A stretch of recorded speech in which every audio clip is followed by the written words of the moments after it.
Un jour, Isa alayhi salam arrive dans un village. Dans ce village vit un teinturier dont tous les habitants se plaignent. Ils reprochent au teinturier de couper l'eau pour ses besoins et de polluer la rivière avec ses colorants.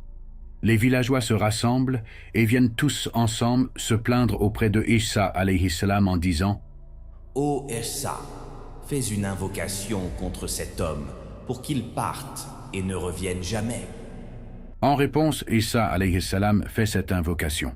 « Ô Allah, envoie sur cet homme un serpent noir qui le morde et le fasse mourir et qu'il ne puisse jamais revenir. » Comme à son habitude, le teinturier prend 3 morceaux de pain et se rend au bord de l'eau pour teindre des vêtements.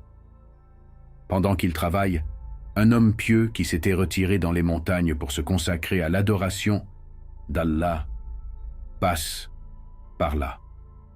Cet homme pieux salue le teinturier et lui dit « As-tu quelque chose à manger ? Cela fait si longtemps que je n'ai rien mis dans ma bouche. Même l'odeur ou la vue d'un peu de nourriture suffirait à apaiser ma faim. » Le teinturier, sans hésiter, prend un morceau de pain dans son sac et le tend à l'homme pieux. Ce dernier, reconnaissant, fait cette invocation. « Qu'Allah te pardonne tes péchés et purifie ton cœur. » Lorsque le teinturier donne un 2e morceau de pain, l'homme pieux ajoute « Qu'Allah te pardonne tes péchés passés et futurs. » Enfin, en offrant le 3e morceau, l'homme pieux fait cette invocation. « Que Allah te réserve un palais au paradis. » Le soir venu, le teinturier retourne au village. Les habitants, stupéfaits, l'observent avec incrédulité, ne comprenant pas pourquoi il est toujours en vie. Ils étaient convaincus que l'invocation d'un prophète, représentant la voix d'Allah, devait nécessairement se réaliser. Plein d'étonnement, les villageois se rendent de nouveau auprès de Isa alayhi salam pour lui rapporter ce qu'ils ont constaté. Ce dernier leur répond « Faites-le venir à moi. » On appelle alors le teinturier qui se présente. Isa alayhi salam lui demande « Dis-moi, qu'as-tu fait de bien aujourd'hui ?» Le teinturier raconte qu'il a rencontré un homme pieux près de la rivière, qu'il lui a offert ses pains un par un, et qu'il a reçu des invocations pour chacun d'entre eux. Après avoir entendu son récit, Isa alayhi salam lui ordonne d'apporter son sac et de l'ouvrir. Quand le sac est ouvert, tous découvrent, stupéfaits, un serpent noir recroquevillé à l'intérieur. S'approchant du serpent, Isa alayhi salam lui demande « Ô serpent noir, pourquoi n'as-tu pas mordu cet homme pour le tuer ?» Le serpent, visiblement honteux, répond « Ô prophète d'Allah, je suis profondément attristé de ne pas avoir pu exécuter votre ordre. Mais laissez-moi vous expliquer ce qui s'est passé. Un homme est descendu de la montagne et a demandé du pain. Le teinturier, sans hésiter, lui a donné tout ce qu'il avait et a apaisé sa faim. Après avoir mangé, cet homme a adressé 3 invocations de bénédiction en faveur du teinturier. Chaque fois qu'il priait, un ange debout répétait « Amen, ô Seigneur, accepte cette prière. » À ce moment-là, Allah Jal Jalal envoya un ange qui me plaça un mort en fer dans la bouche. Ainsi, je ne pouvais ni mordre ni tuer le teinturier. C'est pourquoi je vous demande de me pardonner. Après avoir écouté ces explications, Isa alayhi salam annonça une bonne nouvelle au teinturier et lui donna ce conseil. « Ô teinturier, à partir de maintenant, trouve-toi une autre occupation.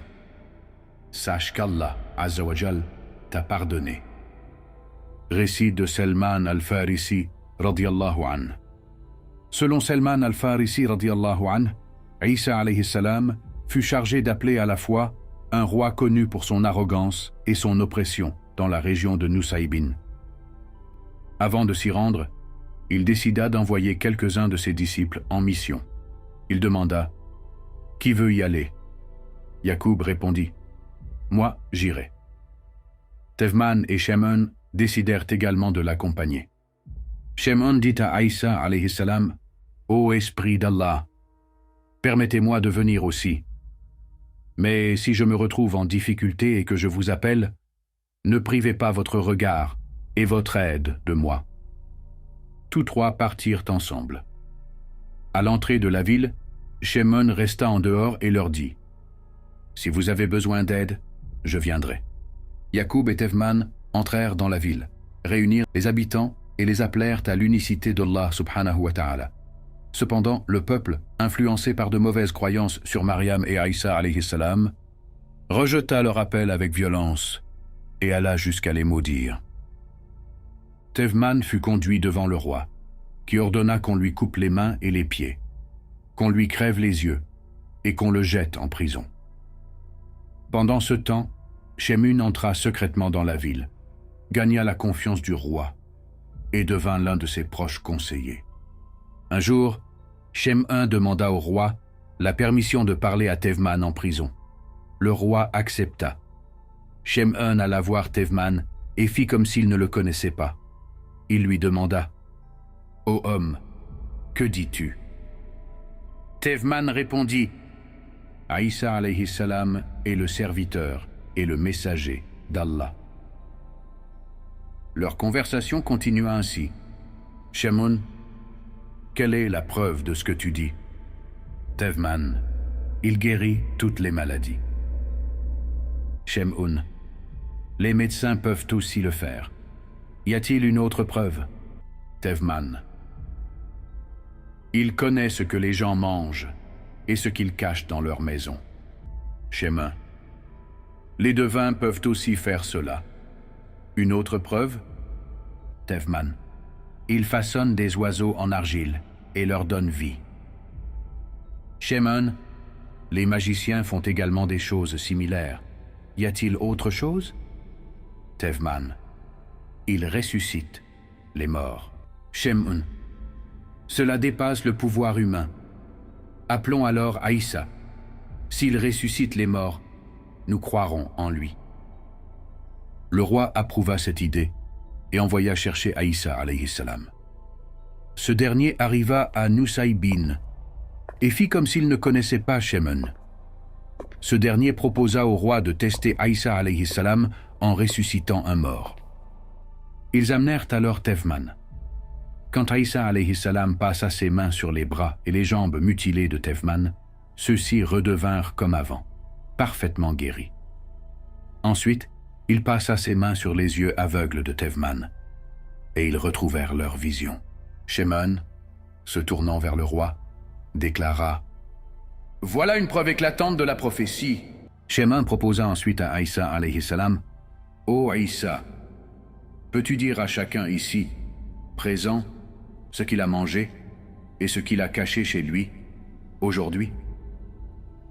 Aïssa alayhi salam révéla précisément ce que chacun avait mangé et gardé, à la grande stupéfaction de tous. On lui demanda alors de créer une chauve-souris à partir de l'argile. Il modela une chauve-souris et, par la permission d'Allah subhanahu wa ta'ala, elle prit vie et s'envola. Ensuite, on lui demanda de guérir les malades. Tous les malades présents furent guéris par sa prière. Enfin, ils demandèrent à Isa alayhi salam de ressusciter un mort. L'homme désigné pour être ressuscité n'était autre que Sam, le fils de Nuh alayhi salam. Par la permission d'Allah Jalla Jalaluh, Isa alayhi salam fit revenir Sam à la vie. Lorsque Sam fut ressuscité, on lui demanda « Es-tu mort aussi âgé ?» Sam répondit « Non, j'ai pensé que c'était la fin du monde. » Après avoir témoigné de l'unicité d'Allah et confirmé la prophétie de Isa alayhi salam, Sam rendit de nouveau l'âme. Face à tant de miracles clairs et incontestables, le roi et ses soldats embrassèrent la foi.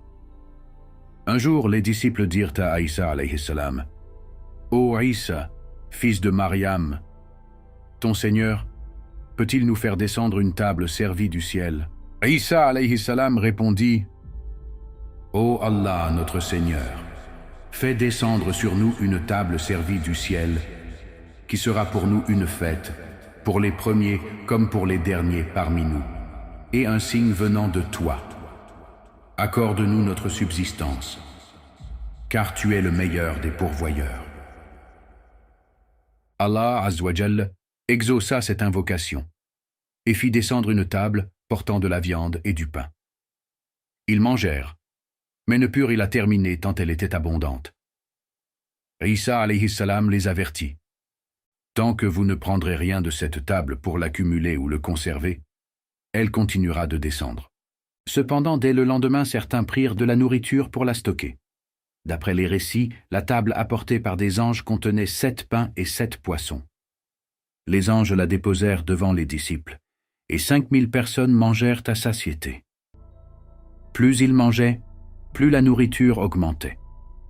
À la fin, les disciples dirent à Isa alayhi salam, « Nous témoignons que tu es vraiment l'envoyé d'Allah. » Mais après cet événement, certains continuèrent à discuter de la table.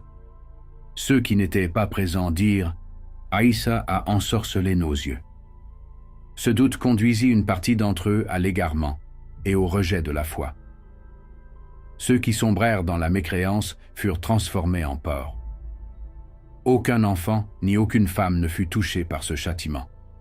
Ils restèrent sous cette forme pendant 3 jours avant d'être exterminés, sans laisser de descendance. Le miracle de la résurrection d'un enfant.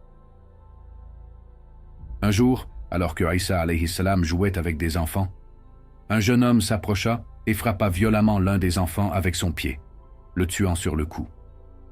Après avoir tué l'enfant, il le couvrit de sang et le jeta aux pieds de Isa alayhi salam, prétendant que c'était lui qui l'avait tué. Les gens attrapèrent alors Isa alayhi salam et l'emmenèrent devant le juge de la région, l'accusant d'être l'assassin de l'enfant. Quand le juge demanda à Isa alayhi salam ce qui s'était passé, il répondit « Je n'ai pas tué cet enfant. » Cependant, les gens insistèrent et voulurent l'emmener de force pour le condamner. C'est alors que Isa alayhi salam dit « Apportez-moi l'enfant tué, et je lui demanderai qui l'a tué. » Intrigués par ces paroles, ils ramenèrent l'enfant mort à Isa alayhi salam. Ce dernier invoqua Allah subhanahu wa ta'ala et grâce à sa prière, l'enfant fut ressuscité par la permission d'Allah jalla jalaluh. Isa alayhi salam lui demanda alors « Qui t'a tué ?» L'enfant ressuscité désigna son meurtrier en disant « C'est telle personne qui m'a tué. » Les Bani Israël, les enfants d'Israël, demandèrent alors à l'enfant ressuscité « Qui est cet homme ?» en montrant Aïssa alayhi salam. L'enfant répondit « C'est Aïssa, fils de Mariam. » Puis il rendit de nouveau l'âme. Les paroles d'Allah sur ses bienfaits à Aïssa alayhi salam. Allah azza wa jalla dira alors « Ô Aïssa, fils de Mariam, rappelle-toi mon bienfait envers toi et envers ta mère. Je t'ai soutenu par l'Esprit Saint Jibril. Et grâce à cela, tu parlais aux gens dès ton berceau et à l'âge adulte. Je t'ai enseigné le livre, la sagesse, la Torah et l'Évangile. Par ma permission, tu façonnais de l'argile en forme d'oiseau, puis tu soufflais dedans, et il devenait un oiseau. Par ma permission, tu guérissais l'aveugle-né et le lépreux. Par ma permission, tu faisais revenir les morts à la vie. Et je t'ai protégé des enfants d'Israël lorsqu'ils ont voulu te tuer, bien que tu leur aies apporté des preuves évidentes. Mais ceux d'entre eux qui ont mécru ont dit « Ce n'est qu'une magie manifeste. » Ce récit témoigne des miracles conférés par Allah subhanahu wa ta'ala à Isa alayhi salam, de sa mission prophétique et des bienfaits divins dont il a bénéficié. Rappelez-vous, celui qui facilite une bonne action est comme celui qui l'accomplit.